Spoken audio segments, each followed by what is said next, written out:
السلام علیکم ورحمۃ اللہ وبرکاتہ۔ کیسے ہیں آپ سب؟ اللہ سبحانہ وتعالیٰ آپ کو ایمان تقوی اور صدق کی بہترین حالتوں میں رکھے، آمین۔ جیسا کہ آپ سب کو معلوم ہے کہ ہم نماز سیریز کو سٹارٹ کرنے جا رہے ہیں۔ اللہ سبحانہ وتعالیٰ ہمارے اس نیک کام کو میں برکتیں عطا فرمائے اور بہت ساری آسانیاں عطا فرمائے۔ اللہ سبحانہ وتعالیٰ کی ہی توفیق ہے کہ اس کی بدولت ہم آج اس کام کو سر انجام دے رہے ہیں۔ اس میں ہمارا اپنا کوئی کمال نہیں ہے، یہ اللہ سبحانہ وتعالیٰ کا بہت رحم و کرم ہے کہ اللہ سبحانہ وتعالیٰ نے ہمیں آج اس نیک کام کے لیے جوڑا، ہمیں سیکھنے اور سکھانے والوں میں سے جوڑا اور ہمیں اس نیک کام میں حصہ ڈالنے والوں میں سے بنایا۔ انشاءاللہ کہ اپنے ساتھ ساتھ نماز کو سیکھنے کے لیے دوسروں کو بھی دعوت دیں گے اور اپنے ساتھ ساتھ اپنے بچوں کو بھی نماز کو تجوید اور ترجمہ کے ساتھ سکھائیں گے۔ جیسا کہ آپ سب کو انفارم کیا گیا کہ نماز کو تجوید اور ترجمہ کے ساتھ ہم انشاءاللہ سیکھیں گے، تو ہم تجوید اور ترجمہ کے ساتھ کیوں سیکھیں گے اور اس کی کیا امپورٹنس ہے، اس کے بارے میں بھی ہم ڈسکس کریں گے۔ اس سے پہلے آپ سب کو اہلا و سہلا مرحبا اور آپ سب کا خوش آمدید اس نماز سیریز میں کہ اللہ تعالیٰ نے آپ کو نماز کو بہترین تجوید اور ترجمہ کے ساتھ پڑھنے کے لیے چنا۔ تو اس سلسلے میں شیطان بہت سے آپ کو وسوسے ڈالے گا، آپ کے ساتھ بہت ساری مصروفیات لے آئے گا یا کسی بھی قسم کا آپ کے راستے میں اٹکنے آئیں گی، تو ان سب کو اگنور کرتے ہوئے اللہ سبحانہ وتعالیٰ سے استقامت کی دعا مانگنی ہے۔ جہنم میں جانے کا سب سے بڑا سبب نماز کو چھوڑنا ہوگا۔ یہ نماز کو جو بندہ چھوڑ دیتا ہے وہ کافر کہلاتا ہے۔ مسلمان اور کافر کے درمیان فرق صرف اور صرف نماز کا ہے۔ ادروائز آپ دیکھیں گے کافر بھی کھاتے ہیں پیتے ہیں، ان کو بھی رزق مل رہا ہے، وہ بھی سانس لیتے ہیں، جیتے ہیں، ہر چیز کر رہے ہیں، لیکن مسلمان اور کافروں کے درمیان کیا ڈفرینس ہے؟ صرف اور صرف نماز کا ڈفرینس ہے۔ تجوید کے ساتھ نماز کو کیوں پڑھیں یا ہم ترجمہ کے ساتھ نماز کو کیوں پڑھیں، اس کی امپورٹنس بھی ہم انشاءاللہ دیکھیں گے۔ دیکھیں اگر غور کریں تو نماز صرف اور صرف نماز ایک ایسی عبادت ہے جو آپ کو دن میں 5 مرتبہ ہر حالت میں ادا کرنی ہی کرنی ہے۔ آپ تندرست ہوں یا بیمار ہوں، آپ مسافر ہوں یا مقیم ہوں، ٹھیک ہے، آپ دولت مند ہوں یا فقیر ہوں، آپ جس بھی حال میں ہیں آپ کو ہر حالت میں نماز ادا کرنی ہے، نماز کی چھوٹ نہیں ہے۔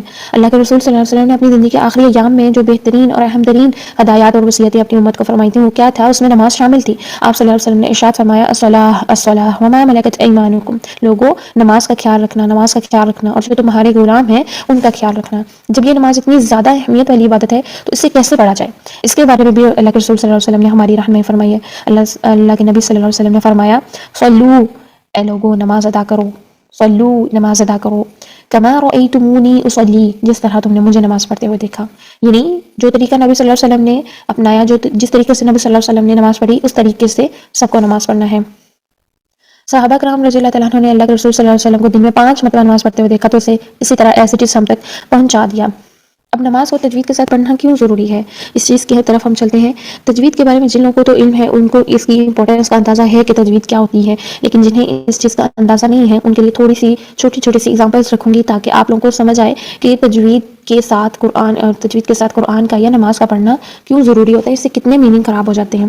دیکھیں سب سے پہلے تو ہم تکبیر کہتے ہیں نا، تکبیر تحریمہ جہاں سے ہماری نماز سٹارٹ ہوتی ہے اللہ اکبر، تو یہ ورڈ اللہ اکبر کچھ لوگ پڑھ دیتے ہیں اللہ اکبر، وکبر غلط ہے، ٹھیک ہے۔ اسی طرح کچھ لوگ پڑھتے ہیں اللہ اکبر، ٹھیک ہے، اکبار کبر کی جمع ہے جس کا مطلب ہے تبل، یعنی اللہ اکبر کا مطلب ہے کہ اللہ بہت بڑا ہے، اور نعوذ باللہ اللہ اکبر کا کیا مطلب بن رہا ہے کہ اللہ بہت ڈھول بجانے والا ہے، نعوذ باللہ۔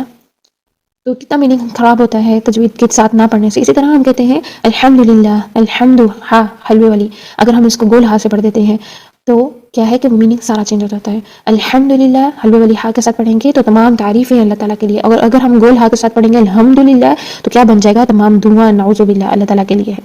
اسی طرح آپ دیکھیں کہ کچھ لوگ بیانات کر رہے ہوتے ہیں، پڑھ رہے ہوتے ہیں، ٹھیک ہے، وہ تجوید کا بالکل لحاظ نہیں کرتے، لیکن ان کے انداز کو اتنا قبول کیا جاتا ہے، اتنا ان کو اپریشیٹ کیا جاتا ہے کہ وہ تجوید کی طرف توجہ دینے کی ضرورت بھی نہیں سمجھتے، ٹھیک ہے۔ جیسے کہ کسی محفل میں کوئی کہہ رہا ہوں، مثال دے رہی ہوں صرف، فَصَلِّ لِرَبِّكَ وَانْحَرْ، اب کیا ہے؟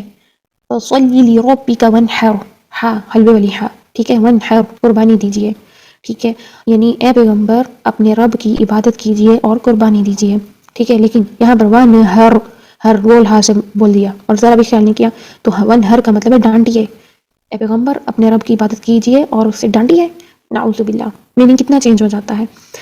اسی طرح ان اللہ علی کل شیء قدیر، اللہ سبحانہ وتعالیٰ ہر شے پر قدرت رکھنے والا ہے، ہر شے پر قادر ہے، ٹھیک۔ ہر چیز اس کے انڈر ہے، لیکن اگر ہم یہ قدیر کو قاف نقطہ والی قاف کو کاف کے ساتھ پڑھ دیتے ہیں، ڈنڈے والی کاف کے ساتھ پڑھ دیتے ہیں، تو قدیر یعنی قدورت رکھنے والا، تو نعوذ باللہ وہ بھی کتنا میننگ خراب ہو رہا ہے کہ اللہ سبحانہ وتعالیٰ نعوذ باللہ ہر شے پر قدورت رکھنے والا ہے۔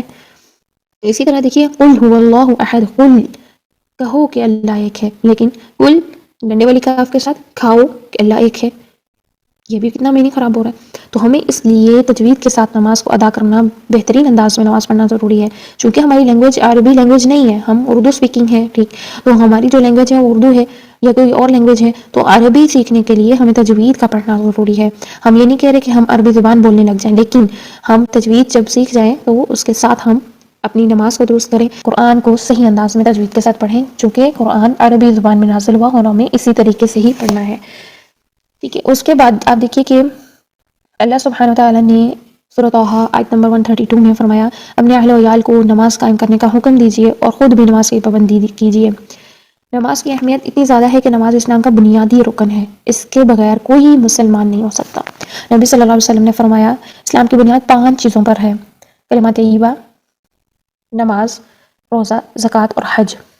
ان میں سے زکوٰۃ جو ہے وہ ان لوگوں پر فرض ہے جو کہ اس کی ریکوائرمنٹس پوری کرتے ہیں، ٹھیک، جن کے پاس کو اتنا سونا اور اتنی چاندی ہے جو کہ جن پر زکوٰۃ لاگو ہو سکتی ہے، ٹھیک۔ اور اسی طرح حج کا کرنا صاحب استطاعت لوگوں پر فرض ہے۔ رمضان کے روزے رکھنا، اگر کوئی بیمار ہو گیا ہے یا سفر میں ہے تو وہ فی الحال روزے اسکپ کر کے بعد میں بھی رکھ سکتا ہے، فدیہ بھی دے سکتا ہے، ٹھیک ہے۔ ان چیزوں کا وہ ساری جو ہے وہ چھوٹ ہے بیچ میں، کہیں نہ کہیں کچھ نہ کچھ ہے، لیکن نماز کو وقت پر قائم کرنا ہر حال میں ضروری ہے۔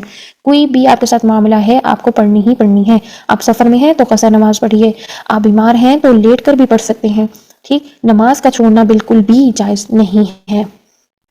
نبی صلی اللہ علیہ وسلم نے فرمایا ان اول ما یحاسب به العبد بصلاۃ، بلا شبہ قیامت کے دن سب سے پہلے بندے سے اس کی نماز کا حساب ہوگا۔ فإن صلحت فقد افلح وانجح، جس کی نماز صحیح اور مکمل ہوئی تو وہ کامیاب ہو گیا اور نجات پا گیا۔ وإن فسدت فقد خاب وخسر، اور جس کی نماز خراب ہوئی وہ ناکام اور تباہ برباد ہو گیا۔ اس طرح نبی صلی اللہ علیہ وسلم نے فرمایا کہ اللہ تعالیٰ نے 5 نمازیں فرض کی ہیں، جس نے ان کے لیے اچھی طرح وضو کیا اور انہیں وقت پر ادا کرتا رہا، مکمل رکوع اور پورے خشوع سے نماز ادا کی، اس کے لیے اللہ تعالیٰ کا عہد ہے کہ وہ اسے ضرور بخشے گا، اور جس نے یہ کام نہ کیا اس کے لیے اللہ تعالیٰ کا کوئی عہد نہیں، چاہے معاف کر دے چاہے اسے عذاب دے۔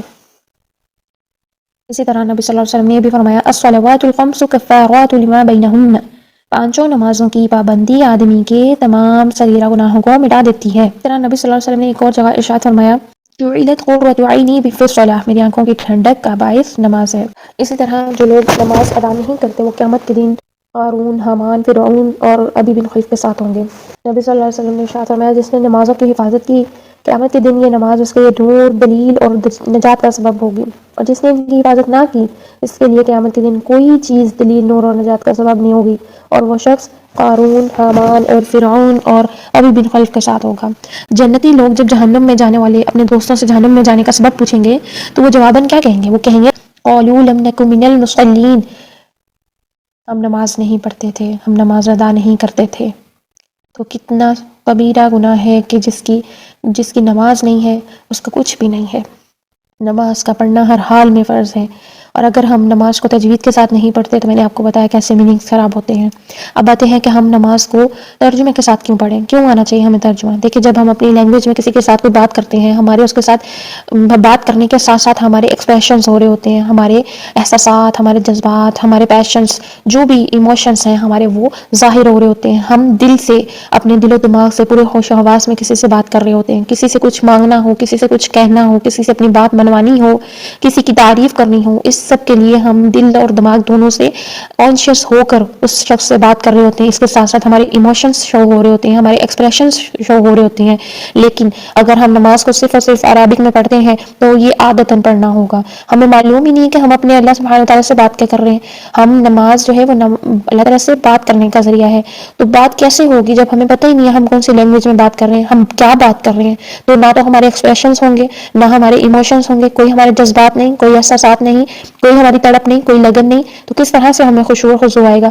خشوع و خضوع تو تب بات ہے نا جب ہم اللہ تعالیٰ کی بڑائی بیان کر رہے ہیں اور ہم جانتے ہیں کہ ہم کیا کہہ رہے ہیں اللہ تعالیٰ کو، اللہ بہت بڑا ہے، اللہ تو پاک ہے، اللہ تو سب سے عظیم ہے، تیری پاکی ہے، تیرے سوا کوئی معبود نہیں، ہم یہ چیزوں کو یاد کر کے ان کو مائنڈ میں لا کر جب ہم نماز ادا کریں گے، اور جس لمحے ہمیں جو مانگنا ہے، اللہ ہمیں بخش دے، اللہ ہمیں عافیت دے، اللہ مطلب جو بھی ہمیں، اللہ ہماری خطاؤں کو معاف فرما دے، اللہ ہمیں جہنم کے عذاب سے بچا لے، ہمیں معلوم ہوگا، ترجمہ پتہ ہوگا، تو ہم اللہ سبحانہ وتعالیٰ سے وہ تڑپ اور وہ لگن اور وہ خشوع رکھیں گے نا، تبھی تو ہمارا خشوع و خضوع آئے گا۔ ادروائز ہم اگر صرف عربک پڑھتے ہیں تو رٹے رٹائے ایک جملے ہم پڑھ لیتے ہیں، ٹھیک ہے، تو اس میں کوئی بھی خشوع و خضوع پیدا نہیں ہو سکتا جب تک ہم ترجمہ نہیں پڑھیں گے۔ تو انشاءاللہ العزیز آج ہی سے اپنا جو ہے وہ ارادہ کریں، ہم چھوٹا چھوٹا سا لیکچر کریں گے، ٹھیک ہے، جس سے آپ کے لیے سب کے لیے آسانی ہو کہ آپ تجوید بھی اچھی سے ادا کریں اور آپ کے لیے ترجمہ بھی یاد کرنا بہت ایزی ہو، ٹھیک۔ تو ساتھ ساتھ ہی ہم اس کو اپنی ترجمہ کو اور تجوید کو درست کریں گے انشاءاللہ۔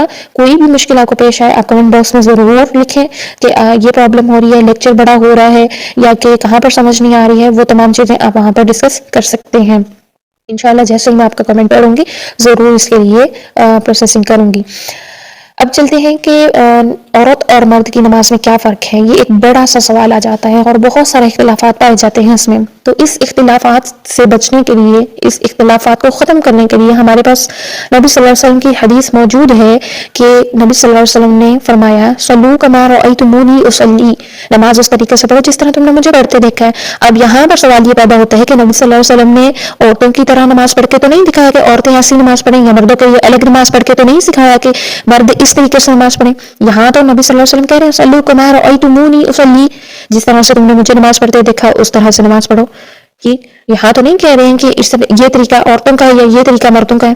تو مرد اور عورت کی نماز میں بالکل بھی کچھ فرق نہیں ہے، ہاں فرق ہے تو وہ اس کے لباس کا فرق ہے، کیونکہ سب سے مین پوائنٹ کیا رکھا جاتا ہے کہ جو ہے وہ پیٹھ کو اٹھا کر جب سجدہ کیا جاتا ہے تو عورتیں اس طریقے سے سجدہ نہ کریں، یہ کہا جاتا ہے۔